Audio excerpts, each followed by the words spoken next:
Bonjour à tous. En ce moment, vous êtes de plus en plus nombreux à vous poser cette question. Quelles seront les conséquences du coronavirus sur l'économie chinoise, mais aussi sur l'économie mondiale et en particulier sur l'économie française? Pour en parler, je suis avec David Pavresse. Il est investisseur basé à Hong Kong. Il est aussi l'auteur d'un livre qui s'intitule Paris-Pékin Express. David Pavresse, bonjour. Bonjour. Il y a 10 jours, vous étiez encore à Hong Kong. Absolument. Vous n'êtes pas... Et vous voyez, je n'ai pas le virus, je n'ai pas de masque, donc tout va bien. Pour la bonne raison qu'on vous a fait subir un test, n'est-ce pas, à Absolument. l'aéroport. Absolument. Voilà, donc on est rassurés. Revenons à nos moutons alors. Selon le calcul de Morgan Stanley, le coronavirus coûtera de 0,5 à 1 point de PIB à la Chine au premier trimestre. Si l'épidémie atteint son pic en février ou mars, eh bien, la facture pour la croissance mondiale serait de 0,15 à 0,3 points de PIB.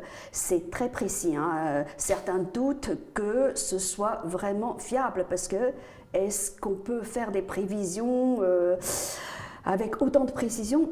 Bref, toujours est-il que, pour sa part, la directrice générale du Fonds monétaire international, elle a dit que pour ce trimestre, il y aura probablement des conséquences négatives. Quelle est votre analyse? Je crois qu'il faut différencier le court terme et le plus long terme. Voilà. Alors à court terme, il y a incontestablement un ralentissement de l'économie chinoise, mais vous savez, toujours dans la vie, quand il y a un malheur, il y a toujours aussi une part de chance. Ça, c'est une vision très chinoise ou très asiatique des choses. Alors vous savez, je suis peut-être devenu un peu chinois, je pense, oui. Mais ce virus, dans tout son aspect négatif, a l'avantage d'arriver au moment du nouvel an chinois où, de toute manière, l'économie chinoise tourne au ralenti. On le sait. Comme en France au mois d'août, n'est-ce pas? Le pays est à l'arrêt. Exactement. C'est exactement pareil. Vous voyez qu'en Chine, on s'arrête entre, en réalité, 2 à 3 semaines. C'est ça. Lors des fêtes du Nouvel An. Donc la Chine est à l'arrêt, mais elle l'était aussi l'an dernier, mais l'année précédente, pendant 2 à 3 semaines. Donc l'essentiel, c'est de savoir est-ce que ce virus ne va pas évoluer. Ben oui, c'est ça le problème. Auquel cas les attentes sont que d'ici la fin mars, début avril, l'économie chinoise soit de retour à son potentiel. Et je vais vous donner un exemple. La société Foxconn, qui vous savez est extrêmement présente en Chine. C'est le fournisseur principal de Apple et des iPhones. Voilà, exactement. A prévu, au jour d'aujourd'hui, ils disent l'impact sur mon chiffre d'affaires de toute l'année 2020 va être seulement de 1 à 3%. 1 à 3%. Donc c'est relativement faible, vous voyez. Donc c'est pour ça que pour moi, l'effet à court terme, il est pénible, mais la Chine peut, je pense, le surmonter. La vraie question pour un investisseur comme moi, c'est l'aspect long terme. Et là, on est obligé de prendre un peu de recul. Quand vous parlez de long terme, eh bien, c'est entre 5 à 10 ans ou bien c'est entre 10 à 20 ans? Alors moi, Parce que le long terme, c'est différent suivant que vous êtes dans la finance ou vous travaillez dans le secteur, on va dire, macroéconomique. Alors, les cycles en Chine, en général, c'est 10 ans. Et vous savez, les cycles économiques, à l'échelle du monde, en général, c'est 7 à 8 ans. 7 à 8 Et là, ans. on a commencé en 2009. Donc, on est plus de 10 ans dans le cycle. Et vous voyez bien que c'est parce que les banques centrales, pas seulement en PIB aussi, mais aussi aux États-Unis et en Europe, toutes les banques centrales, nous donnent de l'argent gratuit. Ben oui, des liquidités. Donc moi, quand je regarde la croissance chinoise des 10 dernières années, elle est très rapide parce qu'elle a 3 principaux vecteurs de croissance qui aujourd'hui atteignent un palier. D'abord, on vient d'en parler, c'est l'argent gratuit de l'assouplissement monétaire et PIB aussi nous dit c'est une drogue qu'il faut arrêter. Et elle a parfaitement raison. Le second facteur de croissance, c'est l'accès à la technologie américaine. Et vous avez maintenant le président Trump qui dit « je ne veux plus que les Chinois y aient accès ». Et puis le troisième… Il a coupé le moteur, du coup. Il coupe le moteur. Mais on verra qu'il y a une solution, comme toujours. Et le troisième vecteur de croissance, c'est la révolution digitale, mais qui a touché essentiellement ce qu'on appelle B2C, le consommateur, par le smartphone. Et ça a touché, en termes de secteur économique, seulement les médias, votre secteur, le commerce. L'e-commerce, vous savez, la Chine est 25% en e-commerce, alors que nous, occidentaux, on est à 15%. Donc la Chine a été 2 fois plus rapide en e-commerce. Et puis le tourisme, parce que vous avez Ctrip qui fait que 150 millions de Chinois peuvent aller à l'étranger. Tout à fait. Et ça, ces trois vecteurs de croissance, vous voyez qu'aujourd'hui, ils atteignent un palier. Et donc, il nous faut réinventer la croissance chinoise. Quand vous dites que ces trois, on va dire, moteurs de croissance atteignent un palier, qu'est-ce que ça veut dire? Bon, l'argent gratuit, on le sait. De toute façon, depuis la crise du subprime, les banques centrales mondiales, les principales, bien sûr, n'ont pas cessé de faire tourner la planche à billets. Ça, on le sait. Absolument. Voilà, il est temps que ça s'arrête. Même si c'est facile à dire. En ce qui concerne la technologie américaine que vous évoquiez tout à l'heure, et surtout la révolution digitale, ça ne fait que commencer. Pourquoi vous parlez de palier? Eh bien parce qu'il va falloir, pour une croissance chinoise, et là je regarde les 10 prochaines années, il va falloir une technologie chinoise qui va remplacer la technologie américaine. Cette technologie chinoise va générer de la productivité, qui va remplacer l'endettement. Et la révolution digitale, au lieu d'être B2C, comme elle a été jusqu'à présent, va être B2B. Et elle va toucher tous les autres, vraiment tous les secteurs d'économie. La finance, la santé, le secteur manufacturier, les services, la recherche et développement. Et vous avez un exemple, vous allez avoir dans les mois qui viennent un très bon exemple, qui va être l'IPO à Hong Kong, de On Financial Services. Donc IPO, pour expliquer l'introduction en bourse. À nos téléspectateurs, donc ça veut dire l'introduction en bourse, IPO. Exactement. Voilà, c'est un terme anglais, n'est-ce pas? Et voilà. Pour vous donner une idée, on annonce, alors on va voir si c'est vrai, mais on annonce une valorisation de 150 milliards de dollars américains. C'est 2 fois la taille de la BNP, qui est la plus grosse banque en Europe. Donc juste une société de services financiers en Chine va être 2 fois plus grosse que la plus grosse banque de la zone euro. Donc cette société-là, c'est Ant Financial, qui est donc le secteur financier, non, c'est la branche financière d'Alibaba, Absolument, d'accord. absolument. Ouais. Et donc on va découvrir, l'ensemble du monde va découvrir comment la Chine a réinventé le service des paiements financiers à un coût. Donc moi, quand je suis à Hong Kong, et surtout quand je vais à Shanghai, je n'ai plus de cash. Je paye avec mon téléphone. Effectivement. Quand je suis à Paris, je paye avec une carte de crédit qui me coûte entre 2,5 et 5% de la transaction. Et Alipay, quand je suis en Chine, me coûte un 1/5 ou un 10e de ça. Donc la Chine a inventé un système low cost, faible coût, qui m'offre un meilleur service. Donc j'ai un meilleur service qui me coûte moins cher. C'est ça l'avenir. C'est ça la nouvelle. C'est ça la croissance chinoise des 10 prochaines années. Ouais. C'est réjouissant. À très court terme, quels sont les secteurs qui vont être impactés de façon négative? Le premier secteur, naturellement, c'est celui du commerce. Puisqu'on voit bien que si les magasins sont fermés, si vous ne pouvez pas sortir de chez vous, vous ne pouvez pas faire du commerce. Donc vous pouvez faire de l'e-commerce, mais tant que la logistique, les centres de logistique ne sont pas pleinement opérationnels, ça aussi, vous réduisez vos achats. Mais même l'e-commerce en pâtit. Oui, enfin, n'arrive pas à compenser le déclin du commerce physique dans les magasins. Et moi, j'ai confiance dans le consommateur chinois en disant, si le consommateur chinois ne peut pas consommer pendant un mois, il va rattraper ça dans l'année. Donc je crois que c'est juste... rattrapage. Il y a un effet de rattrapage. Et je crois que quelqu'un l'a dit, c'est l'ambassadeur de Chine en France. Il a dit qu'il y aurait un effet de rattrapage. Et c'est pour ça que moi, ce qui m'intéresse plus, c'est le long terme. La conséquence. C'est quand même sans précédent ce qui est arrivé en Chine. Là. Et donc, sans précédent en ce sens que c'est encore plus grave. Qu'il y a autant de populations qui soient confinés à la maison, ça n'est pas arrivé. Et donc ça a un impact, mais vous savez, la Chine, c'est toujours, la crise, c'est toujours l'opportunité chez vous. Et l'opportunité, c'est quoi? C'est qu'on voit, je pense que... Mais avant de parler de l'opportunité, Toujours à court terme, quels autres secteurs seront impactés de façon négative, à part le commerce? Le tourisme, par exemple. Le tourisme, naturellement, parce que vous ne pouvez pas... Il y a moins de gens qui voyagent, malheureusement. Mais vous savez, comme je suis investisseur, moi je suis toujours positif, donc je veux voir toujours vous avez toujours une vision à très long terme. Hein, je veux savoir à qui ça profite. Et je pense que le principal effet, quand on parlera de cette crise dans 2, 3, 5 ans, on dira c'est un moment où la Chine a accéléré cette digitalisation.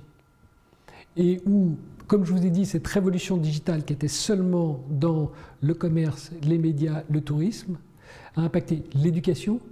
Parce qu'aujourd'hui, si vos enfants sont à la maison et ne peuvent plus aller à l'école, eh ben, l'éducation en ligne va accélérer. C'est ça, c'est ça. Et vous allez avoir un mode de vie en ligne mode de vie en ligne où la Chine est déjà en avance sur le reste du monde, mais ce phénomène va s'accélérer. Et donc, comme vous êtes au milieu d'une révolution digitale, ça paraît très contre-intuitif aujourd'hui, mais je pense que la Chine va sortir de cette crise plus forte dans la digitalisation. De toute façon, on voit que l'ensemble des Chinois sont très soudés, on l'a vu. Ils n'arrêtent pas de dire bon courage à Wuhan, allez la Chine. Voilà, il y a vraiment une forte solidarité qui s'exprime à travers l'ensemble du pays, même au-delà des frontières chinoises. C'est pour ça que c'est ce que j'admire moi en tant qu'Européen, c'est que ce que vous avez, ce sentiment national autour d'un objectif, j'aimerais qu'on l'ait en Europe. Et j'aimerais bien que nous, Européens, on prenne le virus chinois, le vrai virus chinois qui est celui d'un objectif commun où tout le monde se retrouve. Et vous l'avez en Chine, et nous, on l'a eu en Europe, mais on l'a perdu et il faut qu'on arrive à le regagner. Moi, je vous sens optimiste en tant qu'économiste, bien sûr, en tant qu'économiste et investisseur. Alors, je ne veux pas nier l'impact à court terme, parce qu'il est réel, et les sociétés vont souffrir. 2000 morts, n'est-ce pas? Et puis, il y a naturellement les drames humains. Donc ça, il ne faut pas le nier, mais là encore, j'essaie de prendre une perspective. Moi, je suis un investisseur à long terme, donc je ne suis pas là pour 1 ou 2 jours en investissant dans une société. Les sociétés que j'accompagne, c'est pour les 2, 3, 5, 10 prochaines années. On va y venir de toute façon, de façon plus précise, parce que votre activité nous intéresse également.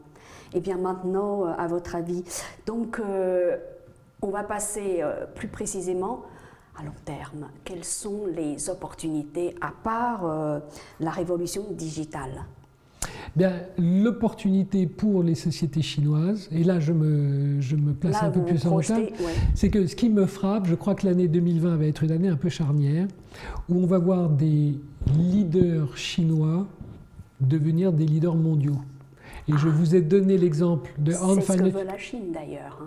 La Chine se plaignait jusqu'à présent de manquer de leaders mondiaux, n'est-ce pas? Et c'est pour ça que Han Financial Services... Champions nationaux, voilà, c'est ça le terme. Rentre en bourse, c'est pour accélérer son internationalisation. Comment alors?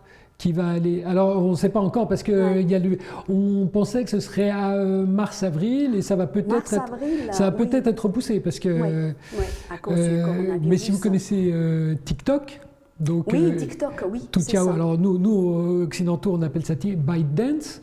Cette société aussi veut rentrer en bourse à Hong Kong. On l'annonce à une capitalisation de plus de 75 milliards de dollars. 75 milliards. Et l'idée, c'est le premier réseau social chinois qui se répand partout dans le monde. Il y a plus de 1 milliard d'abonnés, et ils ne sont pas seulement en Chine, ils sont partout dans le monde. Vous prenez les jeux vidéo, vous prenez NetEase et Tencent. Par ces jeux vidéo, ce sont des champions chinois qui sortent de Chine pour devenir des champions mondiaux. Parce que nous, occidentaux, les jeux vidéo, on a conçu ça sur PC et sur console, sur le fixe. Alors que vous, Chinois, vous êtes tout de suite passés au mobile. Et on voit bien que l'avenir, ça va être les jeux sur les téléphones, sur les smartphones, sur les mobiles, les téléphones portables. Et donc on voit comment Tencent et NetEase veulent être le nouveau type de média, de entertainment, comme on dit en anglais, et qui va être planétaire. Et vous voyez, typique coopération entre la France et la Chine, parce que la société Tencent a pris 5% du capital de Ubisoft, qui est producteur de contenu En effet, j'ai français. entendu parler de ça. Ça remonte à 1 ou 2 ans, je crois. Ça remonte ça a été officialisé, enfin ça a été annoncé, mais ça a été finalisé fin de 2019. Ah oui. Donc il y a moyen moi ce qui m'intéresse, c'est qu'il y a moyen de coopérer entre Français et Chinois. Et quand je vous ai dit qu'il y a besoin d'une nouvelle croissance, avec de la technologie chinoise, de la productivité, une révolution B2B, nous Français, si vous Chinois, vous n'avez plus accès à la technologie américaine, eh ben, il faut que les Chinois réalisent, très souvent ils pensent qu'il n'y a pas de technologie en Europe. C'est faux, il y a plein de technologies en Europe. Les Chinois pensent. Oui, mes amis chinois, mais parce que mes amis chinois, ils ne regardent que les États-Unis en disant la technologie, le Silicon Valley, il n'y a pas. C'est incroyable. Et ces 10 prochaines années, on va marier le software et le hardware pour faire ce qu'on appelle en anglais Internet of Things, donc l'Internet des objets. C'est ça. Mais la France est quand même assez en avance dans le domaine des objets connectés. Surtout, on fait du hardware, on a encore des usines, alors que les États-Unis ne font plus que du software. Qu'en est-il de la Chine ? La Chine va vouloir mélanger dans la région. Moi, j'habite Hong Kong, la région du Guangdong, ce qu'on appelle la Greater Bay Area. C'est là où la Chine ambitionne de fusionner hardware et software pour faire les objets connectés. Et nous, en inventant la Smart City, en inventant une nouvelle connectivité entre les villes, à l'intérieur des villes et puis entre vous et les objets connectés, et nous, Français, naturellement, on a des champions dans divers domaines. Sans parler même de l'environnement, où les États-Unis disent « il n'y a pas de problème », et où nous, Européens et Chinois, on reconnaît tous les deux que l'environnement est le problème numéro 1. Exactement. Et donc, il faut qu'on collabore ensemble. Et aussi le vieillissement de la population. Là, c'est une autre paire de manches, n'est-ce pas ? Alors, moi, je ne suis pas d'accord. Je ne suis pas d'accord parce que j'entends très souvent des Français me dire « Ah, mais la Chine, elle vieillit. » Oui, c'est un réel problème. Et c'est d'ailleurs pour ça que... Eh bien non. Comment ça ? Eh bien pour moi, pas du tout. Parce que pour moi, la Chine est le pays le plus jeune au monde. Parce que... Expliquez-vous alors. Eh bien parce qu'en Occident, l'argent est chez les vieux. En Chine, l'argent est chez les jeunes. Donc si je fais du marketing, sur le plan démographique, vous avez parfaitement raison, la Chine va... Je parle de la pyramide démographique, exactement. N'est-ce pas ? Mais si vous faites des affaires, si vous avez des produits à vendre, votre consommateur est le plus jeune au monde. Donc pour moi, quand j'investis... Vous avez toujours une vision, on va dire, financière des choses. Mais quand j'investis, la Chine est le pays le plus jeune au monde, parce que l'argent est chez les jeunes. C'est une bonne nouvelle, ouais. Si je fais du marketing pour les vieux, en Chine, je ne vais rien vendre. Si je fais du marketing pour les jeunes, prenez un exemple. Vous êtes en France, l'acheteur de Citroën, on parle des voitures, l'acheteur de Citroën neuve a 60 ans. En Chine, l'âge moyen d'un acheteur de voiture neuve, c'est 34 ans. Incroyable. Donc je vais vendre une voiture connectée en Chine, alors qu'en France... On n'est plus du tout sur la même planète, hein. C'est incroyable. C'est ça qui est fantastique, c'est pour ça qu'on fait un marketing très différent. En Chine et en Europe. Parce que ce n'est pas du tout la même cible en fait, hein, les besoins sont différents. Eh bien, en résumé, à court terme, il y aura des impacts négatifs, notamment sur le secteur du commerce, notamment traditionnel, et sur le tourisme. Mais à moyen et long terme, il n'y a pas besoin de s'alarmer outre mesure, grâce notamment, si je vous ai bien compris, révolution digitale. C'est bien ça, hein ? C'est absolument... Donc le vrai virus chinois, c'est le virus de la réforme. C'est-à-dire que si moi, en tant qu'investisseur, si je regarde ce que la Chine a fait depuis 40 ans, tous les 10 ans, elle s'est réinventée. Tous les 10 ans, les années 80, les années 90, 2000, 2010, à chaque fois, c'est un modèle économique différent. Donc la vraie question que je me pose, c'est pas de savoir si le coronavirus va durer 1, 2 ou 3 mois, c'est de dire, est-ce que ce virus de la réforme que la Chine a eu à la fin de chaque décennie, depuis 40 ans, est-ce que la Chine a ce même virus de la réforme parmi ses entrepreneurs privés ? Et si c'est le cas, vous allez avoir la technologie chinoise, vous allez avoir la productivité, vous allez avoir le B2C, la révolution digitale. Et à ce moment-là, je suis très confiant sur la Chine les 10 prochaines années. Si on n'a plus le virus de la réforme, alors là, je serai plus inquiet. Contrairement à ce qu'on pense, je pense que la Chine, c'est un pays qui n'a pas cessé de réformer. Absolument, c'est ce que j'appelle Tout le au long de virus. son histoire. Hein, C'est ce que j'appelle. Alors moi je regarde juste les 40 dernières années, je ne suis malheureusement pas historien. Pourquoi je vous en parle? C'est parce qu'en ce moment, je suis en train de regarder pour la 3e fois une série télévisée chinoise qui s'appelle Su Tongpo. Su Tongpo étant l'un des plus grands poètes sous la dynastie des Song. Et bien dans ce film, il était question justement des conflits autour d'une des plus grandes réformes de la dynastie des Song. C'est pour ça que je trouve que la Chine, c'est un pays qui se remet en question. Qui se remet sans cesse en question. Et j'aimerais bien que ce virus de la réforme arrive en France. Qu'on soit, nous, Européens, contaminés. Ça, j'aimerais beaucoup. Eh bien, maintenant, on va regarder, toujours avec vous, bien sûr, sur les conséquences de ce coronavirus à court terme et à long terme sur l'économie mondiale, puisque aujourd'hui, comme vous le disiez tout à l'heure, la Chine pèse 30%, entre 20 et 30% de la croissance mondiale. Ça veut dire que quand la Chine tousse, eh bien l'économie, le moteur de l'économie mondiale s'enrhume. Les conséquences à court et à moyen long terme? Alors, les conséquences pour nous, investisseurs, c'est qu'il faut qu'on change notre manière de raisonner. Depuis 2 ans, on ne regarde qu'une chose, c'est la demande. On regarde l'économie et on dit, est-ce qu'il y a encore suffisamment de demande pour qu'il y ait une croissance mondiale? C'est un raisonnement classique et qui tient la route. Non. Parce qu'aujourd'hui, ce n'est plus vrai. Aujourd'hui, il faut qu'on regarde l'offre. Eh bien, parce que la demande... Vous parlez comme le Premier ministre chinois, parce que lui, il parle sans arrêt de l'économie de la réforme ou de l'économie du côté de l'offre. Alors, est-ce que vous pouvez développer ce point de vue? Eh bien, vous voyez, la demande... Alors, je suis extrêmement flatté que vous me compariez au Premier ministre chinois. La demande, compte tenu de ce que font les banques centrales, en donnant de l'argent gratuit à tout le monde, et ce n'est pas seulement PBOC, c'est la Banque Centrale Européenne, la Fed aux États-Unis, il y a toujours de la demande. Et en Chine, compte tenu du taux d'épargne extrêmement important... Oui, mais le problème, c'est que tout le monde le sait. Peut-être que vous allez me dire le contraire. Non, mais le système de sécurité sociale laisse à désirer. Il y a aussi le système de l'éducation qui laisse à désirer. Les Chinois épargnent en prévision justement des problèmes. Absolument, ce qu'on appelle l'épargne de précaution. L'épargne de précaution et... Mais tant que vous pensez que demain ira mieux, tant que vous êtes optimiste comme les Chinois, vous dépensez et il y a de la consommation. Et je vous rappelle que l'épargne chinoise, que personne ne dit, c'est 200% du PNB. Donc, tout le monde... Il n'y a pas un autre... du PIB chinois, c'est 25 trillions de dollars. Il n'y a pas un autre pays au monde qui a ça. Et c'est la raison pour laquelle, moi, je ne me soucie pas de la demande, de la consommation chinoise, parce qu'elle est là. Au contraire, là où j'ai beaucoup d'inquiétude aujourd'hui en tant qu'investisseur, c'est du côté de l'offre, où je dis que se passe-t-il depuis 2 ans pour les sociétés? Il y a de nouvelles contraintes réglementaires, tarifaires. Il y a M. Trump qui dit « moi je vais vous taxer si vous faites ci ». Des contraintes environnementales.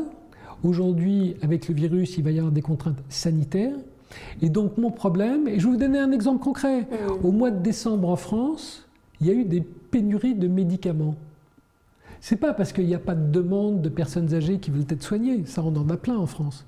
Indépendamment du coronavirus. Indépendamment, ça ne va rien avoir avec le coronavirus. De toute façon, les Français sont, on va dire, sont de très gros consommateurs de médicaments. Absolument. Mais vous voyez, ce qu'on a fait depuis 20 ans, c'est la globalisation. Et ce qui fait que n'importe quelle grosse société a ce qu'on appelle dans notre métier une supply chain, qui est partout dans le monde. Et que donc, s'il y a une région où il y a un problème, ça impacte toutes mes opérations. Donc c'est ça, moi, mon problème pour les 12 prochains mois, c'est d'essayer de bien comprendre, du point de vue de l'offre, quel va être l'impact non seulement du coronavirus, mais de tous les facteurs que j'ai mentionnés, qui font qu'il est de plus en plus difficile pour les sociétés de produire. Alors donc maintenant on va parler de l'impact du coronavirus sur l'économie française. Pourquoi? Parce qu'on sait que la France, c'est un pays qui attire beaucoup de touristes chinois. Eh bien maintenant, les Chinois cessent de venir et les Français ne vont plus en Chine. Là, je schématise un peu. Hein. Eh bien, est-ce Oui. que la France va être très impactée de façon négative par ce coronavirus? Alors, je ne peux que citer M. Bernard Arnault, qui est oui. l'homme le plus riche du monde et qui donc est sans doute très bien informé. Et Justement, son secteur aussi hein, peut être impacté. Absolument. Et M. Bernard Arnault a dit il y a 10 jours, c'est public, il a dit à l'ensemble de la communauté Ça financière, m'a échappé, excusez-moi. je Il y a 10 jours, m'attends hein. Alors, qu'est-ce qu'il a dit? à ce que le premier trimestre soit affecté, mais qu'à partir du second trimestre, mon groupe LVMH soit de retour à une croissance normale. Et il a dit, je dis ça aujourd'hui compte tenu de les informations que j'ai sur le virus et en faisant l'hypothèse que le virus ne va pas changer. Donc, c'est une preuve qu'il y a effectivement un impact à court terme au premier trimestre, qu'il ne faut pas nier, qui va être important. Mais quand vous êtes un chef d'entreprise, vous savez, vous vous préparez, il n'y aura jamais une année normale, ça n'existe plus. On vit dans un monde où tout change. Donc, les vraies bonnes sociétés se préparent. Vous savez, quand vous commencez l'année, vous avez toujours ce qu'on appelle en anglais un contingency plan, c'est-à-dire si j'ai un problème de production, si j'ai un problème de demande dans telle région, je m'adapte. Donc il ne faut pas croire que l'an prochain, pour nos spectateurs, je peux vous livrer un scoop extraordinaire, c'est que l'an prochain ne sera pas une année normale, parce qu'il n'y a plus d'année normale.